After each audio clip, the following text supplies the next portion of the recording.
Ladies and gentlemen, welcome to the first full episode of my Dominions 4 series that I'm currently calling War of the Gods, just because, let's be honest here, it fits. Now, for this first one, since this being the first episode, there hasn't been a chance for anybody to vote or give me an idea for an age and a nation to play as. Actually, first off, I do still have some. I'm gonna go ahead and delete all of my old games. I should have done this earlier. There really needs to be an easier way to do this, I think. Yeah, can't multi-select. Oh well. Just showing you that, yeah, I've got quite a lot of stuff going.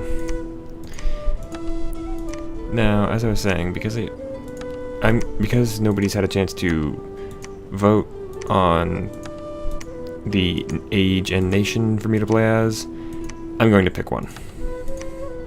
In this case, I'm going to start off with I have to start off with a new game. I'm not going to do a huge one because I just want to demonstrate kind of how this series is going to go. Let's see, is Iran...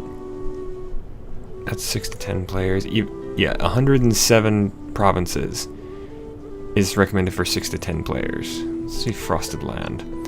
2 players, no underwater nations. That works for me. My current plan... Actually, no, let's do something a little bit longer than that. Don't want to turn up. Yeah, let's go with Iran.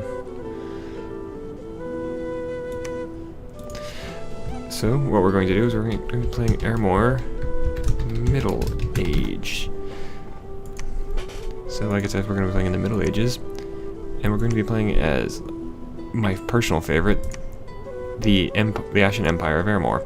Now, I'm setting the AI to easy because if you set them any higher, they will probably beat the living hell out of you. Type, you can do standard, defensive, or aggressive. I'm just going to leave it at random because it's more fun that way. This is the history of how Ermor from the early ages became the Ashen Empire of the Middle Ages. This is just the backstory. Down here is the important stuff. So, Ermor, as the Ashen Empire, is a race of undead. They don't need supplies, they can go in the water as much as they want. They don't break as long as they have a commander, and they can walk day and night. Military, undead legionnaires, wailing ladies, basically banshees, unholy knights, and hordes of the newly dead. These you can get for free. They're not very strong, but they're useful. The Knights of the Unholy Sepulchre are the Unholy Knights. They are very useful. They are some of your sacred troops, which I'll get into in a minute. You also have your magics here. Death, some fire, astral, and elemental, but death is your main power source. They have very powerful priests that animate the dead. Unfortunately, that becomes a lot harder as the game goes on because you don't have the corpses to reanimate. Then their Dominion reanimates the dead on its own. It just does that by existing, and it does kill off the population. And with the god I'm going to be playing, in this case, it's my personal creation. He is incredibly powerful, and his death level is at 3. So basically, everybody around him starts to die. As far as I can tell, the best way to describe it is this guy is a walking wasteland. Alright, this is the basic game setup. Number of starting provinces, this goes up to 9. I'm going to leave it at 1 for now. Independents are at 5. I usually like to have a difference of 4 between these, so if you have like 3 starting provinces, I set this to 7. Money multiple, resource multiple, and supply multiples. I usually set these down if I'm going to be playing as Ermor. I'm going to leave them at 100 this time around, just because. Random events, set these to common for more fun stuff. Story events are enabled. This is actually a new thing in 4. I don't remember this being in... first one of these I played was actually Dominions 2. And I don't remember story events. Basically, occasionally you'll have a special event related specifically to your nation and age that it will work itself out as it goes along. Score graphs, if you have these enabled, you can see information about everybody. If you don't, you can only see about yourself, allies, or people that you've scouted using magic. Or spies. Ermor doesn't have spies, really. Hall of Fame 15. I put this up because if you have more Hall of Fame entries, you get more special units, and special units get special abilities. Limited unique artifact forging rate. That's a lot of words for. There are some supremely powerful items you can forge that are called artifacts. Only one of each can ever be in play at one time. So if somebody else makes, you can actually make things like the Grail, the Holy Grail, the Ark of the Covenant. If somebody else makes them, you can't make them until you either take them from them or they somehow get destroyed. Standard research, can leave that on. Thrones of Ascension is also the new game mode. Basically what it is you need a certain number of points. You need this many Ascension points to win, and you do that by getting certain numbers of thrones. That's actually, I've never actually played this. I usually do Conquer All just because it's more fun for me. Let's do 5. Let's do 6 of these, and 1. Actually, no. Let's see if I can get this up to 7. That's the one complaint I do have about this game, is that the slider bars are not very useful, are not always all that great.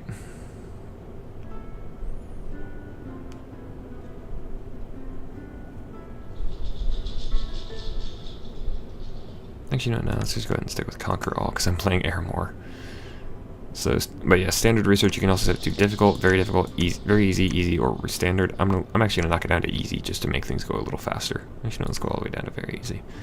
Basically with that, it's how many research points you need to get the next level of research. And here we go. It's spring in the first year of the Ascension Wars, with my character of Melphus, God of Ermor. Gods actually gain titles based on their abilities, so we can actually go ahead and see that. So let's look at the Pretenders of the World. So yes, I'm playing Melphus here for the nation of Ermor, and I'm up against Pangaea, who worship the god. I'm guessing that's a goddess, Isis Pelagia. So here are her titles: Lady of the Power of the Air, Lady of Mountains, Goddess of the Raging Seas. So she's probably got a lot of air, earth, and water magic. Probably some nature mixed in too. Whereas my guy, God above all, beginning and the end, vessel of might, lord of untimely death, king of plagues. A lot of that comes from the fact that he is, my god has a lot of massive amounts of death magic, but he's also got some abilities in all of the others as well. Don't need any of that. All right, this is the basic starting screen. This is not a wraparound map. Iran is not a wraparound. It's a very small map. So yeah, Ermor, your capital is usually named for your nation, not always, depends on the map. This is my capital here. I start with two commanders, Deadflesh, a censor. This is my basic military commander. He can actually lead living troops, but for the most part you want him commanding undead because he can command 120. Then there's Typhon, a spectator. This is a lesser death mage. One of the first things I'm going to need to do is actually use the empowerment ability here. In 2 more turns, I can get him up to death level 3. But for now, I'm gonna have him set to research, and I believe I want him set on. I believe I want my research set on enchantment because there's some global spells I need. There's one I really want though, and I think it's under enchantment. No, it doesn't seem to be. Maybe it's conjuration. It's down at the lower levels. I know that much. Yeah, there it is, Well of Misery. Oh, I didn't actually set it, so you're going all into conjuration. Each path of magic has a spell that will allow you to what it does is, it gives you an increase to your gems per month for that element. So for example, to get death gems, which are my major magical source, I need Well of Misery. But there's not really... Actually, let's check army setup. Okay, yeah, he's only got 30 units. He's got Velites, which are pretty standard Legionnaires. They're both pretty much the same. The difference is Legionnaires have slightly better armor and do slightly better in melee. Alright, that's the first turn. I forgot to set a timer, so...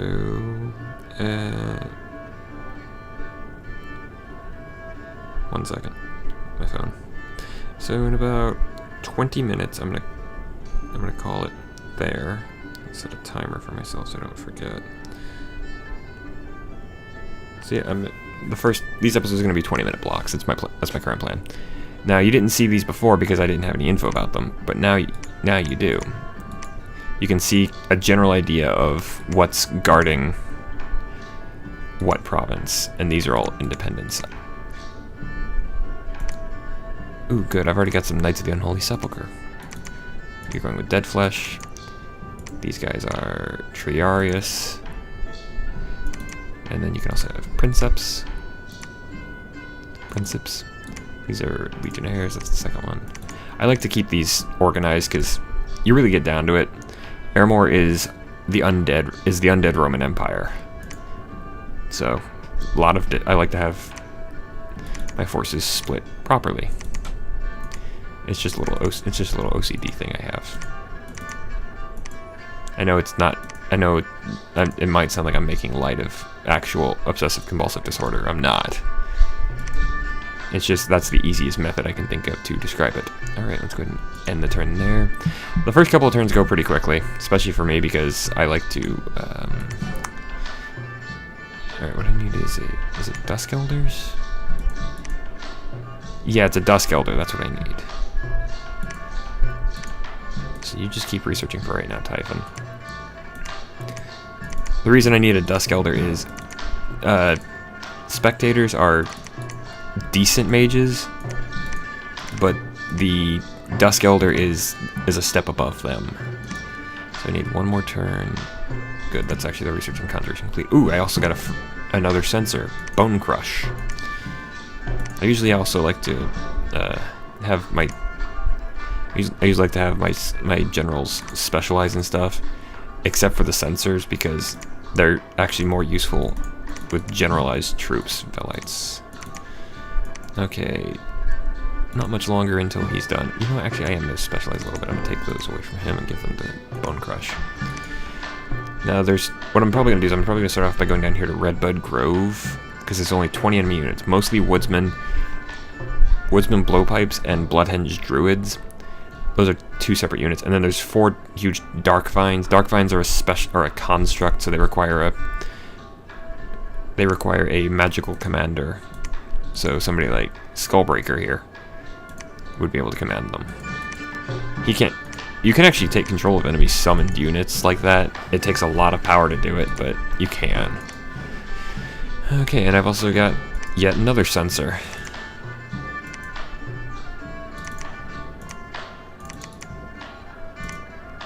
Legionnaires. Ooh, I also have a Long Dead. Long Dead are kind of the free general soldiers you get. They're not very useful unless you have a ton of them. But as Ermor, I will. You know what? You're actually going to be more useful reviving Dusk Elders for me. So go for it, Typhon. Alright. Okay, we're already up to level 2 Conjuration. I need to get to level 6, I believe. There are keyboard shortcuts, and I recommend learning them because they make the game a lot easier. But I also do just like to work through the menus. Yet another Dusk Elder. You'll notice that I don't get every kind of troop every turn. That is one of the big weaknesses to Ermor, is that you can't recruit. There is an option over here for recruit, but as you can see, I can't actually bring anything in. Not that you'd want to, because eventually your income, I mean, it's like the 5th or 6th turn, and my income's already down below 20. I can't hire anybody. There are mercenaries you can get. I don't have the money to do it, but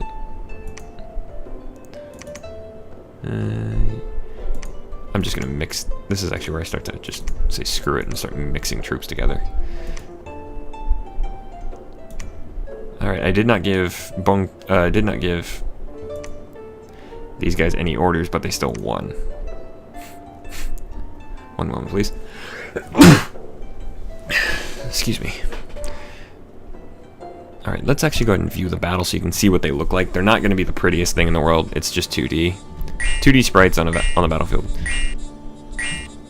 A lot of bark skin. You can also zoom out a little bit. Yeah, page up to zoom out. these are the... Oh, okay, they're not a construct. They're just... Well, actually, I guess they technically are still. Pierce and blunt resistant, poison resistant, magic beings. They don't eat. Neither do my undead, but... You're actually gonna see... Oh, they're all blood mages. That's annoying. Blood magic is actually incredibly powerful. The problem is it's also one of the... It's got one of the biggest limitations. Because, you see, the Bloodhenge druids, they use blood magic.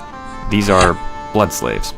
They are required to use blood magic, for using blood magic. The problem is, to get them, it's very difficult because you have to search for them, and the people in your provinces don't like you doing that, even if they support your god wholeheartedly. Which is actually one of the big reasons why I don't like some of the nations. Like, there's a nation that runs on it. It's Mictlan, Mictlan. They basically run on blood magic. They're basically a combination of Mayan, Aztec, and Incan. And they, like I said, they run a lot on the blood magic, but even then their people don't like it very much. They do have the ability to get blood slaves for free, but that's not very quick.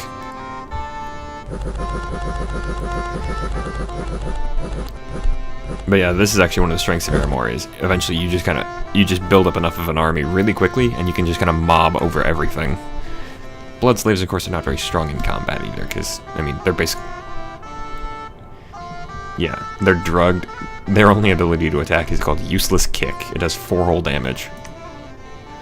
Whereas my guys, the lowest damage they do is 13. Druids even do more damage. I'm honestly kind of surprised they can do anything right now. I mean, they all mastered and enslaved each other, so... Yeah, this is just going to be a slaughter at this point. Like it says up in the top left, the independent armies are routed. This is going to be your event log in the battle. These are your time controls. You can pause, slow motion, regular speed, double, triple speed, and menu. I don't watch all the battles just because I just need to see how well my troops did. Oh, one of them actually escaped. Except they didn't, because if an independent army runs away, they don't have the option of getting into a friendly place. Now, Deadflesh has gained some experience, and he gets a heroic ability for that. So he's got Iron Will, which means in this case he gets increased magic resistance. As he levels up, this will actually get stronger. His magic resistance will get higher. That's one of the things I'm not 100% on in this game, is that the heroic ability your troop gets, your unit gets for going into the Hall of Fame, is pretty random. I mean, it's not going to give them something useless, but at the same time, it's not always going to give them something very useful. That's another thing. I've got 2 Dusk Elders already named Skullbreaker. Ermorian parents are not big on creative naming, I've noticed. You can go with him. You guys go there. But this is actually a lot of the game. You do need to do this as well. You need to patrol.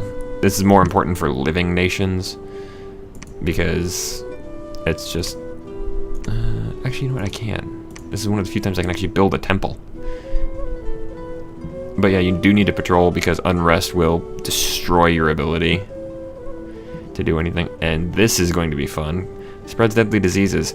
The undead are immune to disease. Undead do not require any supplies, and they are not affected by disease or old age.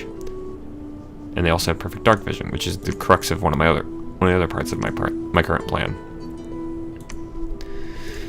Oy. Now, a temple is kind of important, because the more you have, the better your dominion spreads and the stronger it can be. My dominion's actually already up to level 6, which means this chunk of the world is basically going to be a frozen wasteland after a while. Ooh, plenty of troops on that one.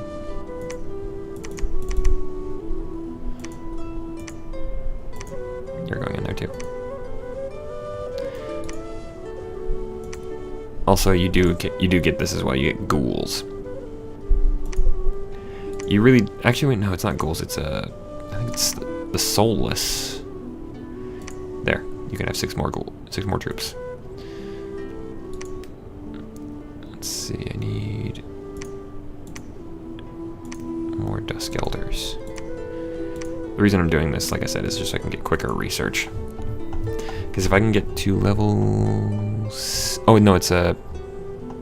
Oh, it's level 8 where Well of Misery sits.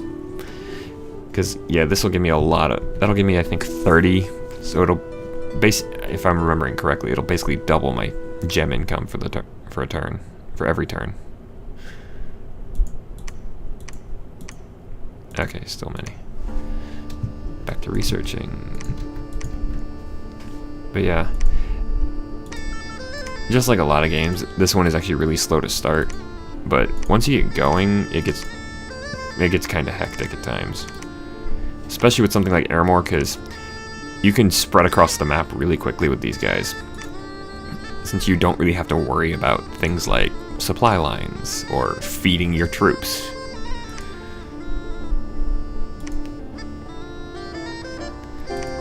Ooh, extra gold. Granted, I have a population of 440, so my income actually went up. Probably because I took over this place. He can't command anybody else. Yeah, see, his magic resistance is now up to 18. He's actually gonna be really hard to hurt with spells, which is a good thing for me. Okay, you know what? I'm not even gonna bother. You can go there. One of the big reasons I don't really care about the living conditions of my people in this is, why would I care about that? They're going to die. That is literally their only purpose in my empire. Yeah, as you can see, okay, it's in the second year. I was wrong in the intro video when I said it was in the first year and a half. But yeah, so the dormant pretender gods are starting to wake. I'm guessing that means Isis Pelagia is up and about. Whoops, looks like, yeah. And I now have another place to call my own. I'm not gonna watch that battle. Patrol. Start patrolling the home province. Yeah, that's actually one thing. Is a defense is basically a garrison of troops. You're normally only able to go up to, you can only go up to a maximum of 100, and it costs a lot of gold to get up there. But it's usually that you can only have it set at 1/10 of the population. So having it set at 25, if I lowered it at all, I couldn't bring it above 24.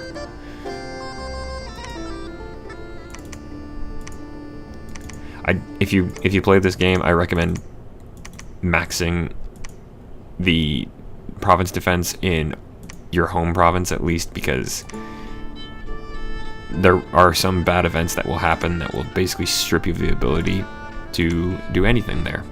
Like, you can have an independent army come in and conquer your home province.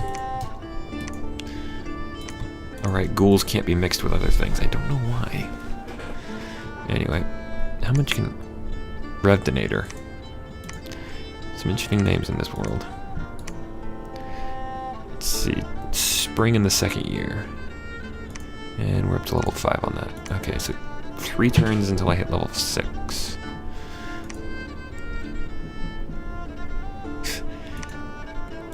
That really hurts me a lot more than people think it will, because I need the death. You know what? Just because I need another temple. I think it's every 4 temples increases the strength of your dominion, but my dominion is actually already at the maximum, really.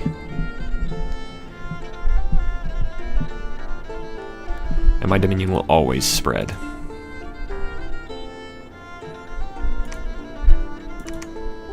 Just because that's how strong it is.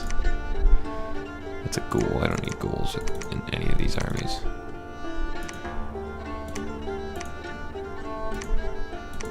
Actually, you know what? Bone Crush can have some. A ghoul.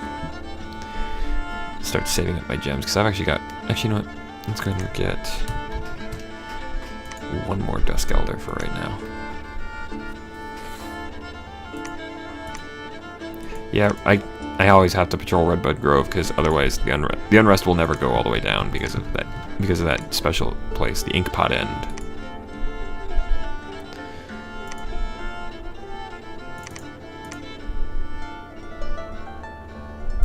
You know what? More ghouls.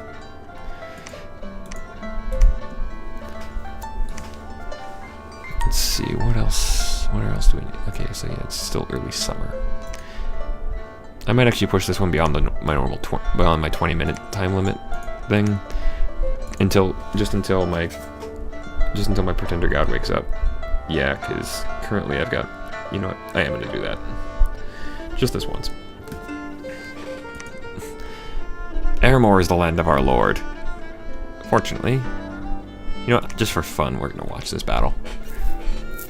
Let's actually watch it at double speed. Yeah, and in case you haven't noticed yet, the battles are entirely turn-based. It's just that it's calculated by the computer. These guys actually have some pretty strong weaponry, but I have a larger army. And one of the things about morale is it's actually a lot like in the Warhammer games, where if you see a lot of, like, if you see your commander die, or if you see a lot of troops die, like if you see a lot of the members of your squad die really quickly, it gives you a much higher chance of breaking. This entire army's routed, so we can actually go ahead and quit out of that. Dead Flesh is actually doing really well, and I have yet to give him any orders at all, other than build temples.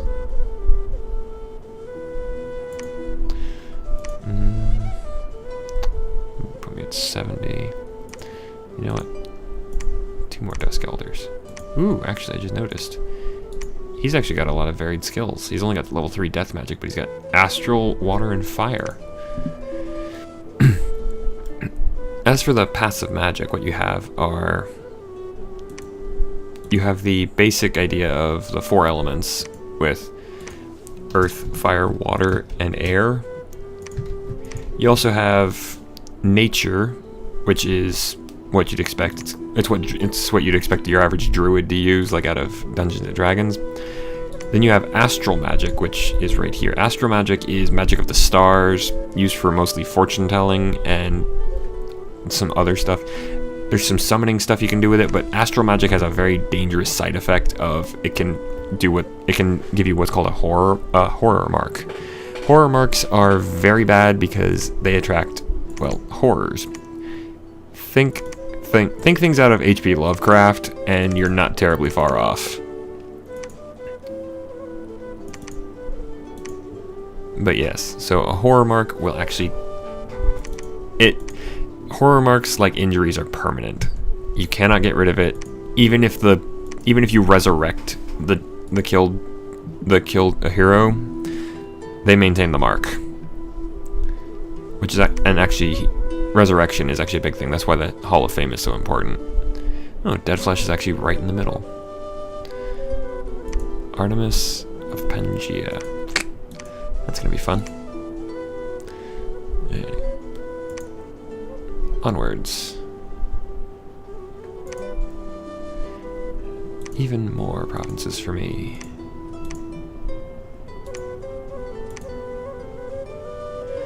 Where are they? Okay, there's a single ghoul. I had to start. That's, like I said, or I didn't actually say this before, but it's one of the weaknesses to Ermor is that you can really only get your legionnaires, velites, your special, like, Roman-inspired troops in Ermor itself. Okay, just a couple more turns and I'll have level 7.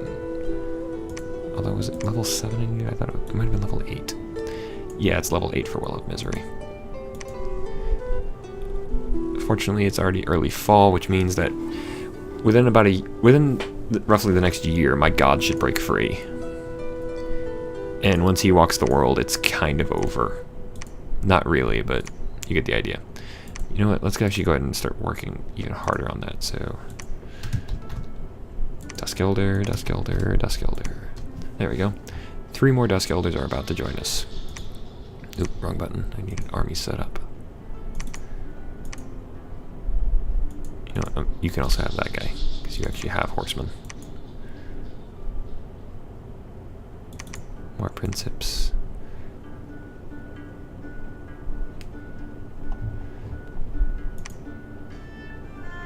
In the turn. 3 more Dusk Elders, which is good. And the Dawnland is now perfectly orderly. There we go. Much more research power.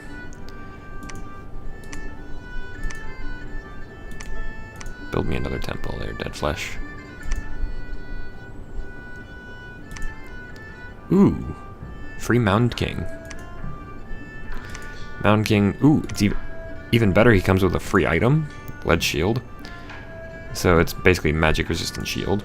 And I have he's a cavalry one, so that means he's actually going to oh, he came with some too. I think he can, yeah, he can only command 80 troops or 80 undead. So you know what? We're gonna give these to you. And you are going to just solely be my cavalry commander now, Angmar. There's a Princip.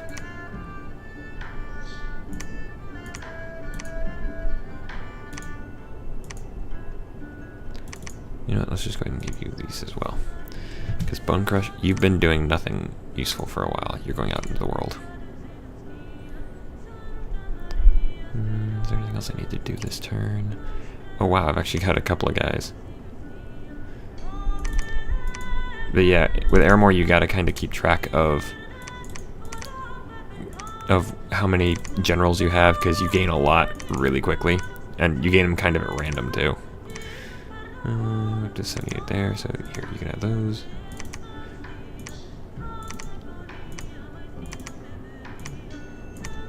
There we go. What do you actually? Diseased doesn't matter. Diseased doesn't matter.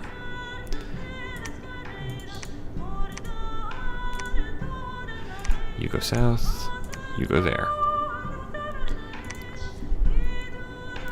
But yeah, Ermor is actually one of the best for basically really fast expansion. I still won that even though I lost 33 troops. I mean, they lost 46, so... Oop. What I'm betting what happened here is they killed my Mound King. Although to be fair, barbarian troops are actually quite strong.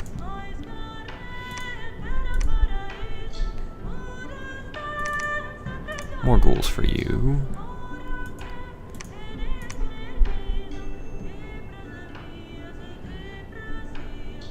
Ooh, looks like there's gonna be a story event here. That's what this book means. That's what that. Oh yeah, because the ancient temple. Why do I have? Why am I suddenly gaining nature gems? Where did I get that? Oh, okay, no, okay, yeah, that's what it was. You can gain gems for free from random events. It's not very common. Actually, it is rather common. It's probably one of the more common ones at all. See? 3 free death gems. The Henwood is now free of bandits. Not that I care. Actually, I kind of do, because, I mean, kill bandits, animate their corpses.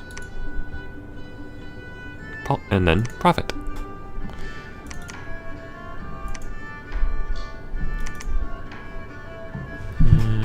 No. If you enjoyed the video, feel free to like and favorite it, leave a comment, and if you want, please feel free to subscribe. I have been D. Good night, and good gaming.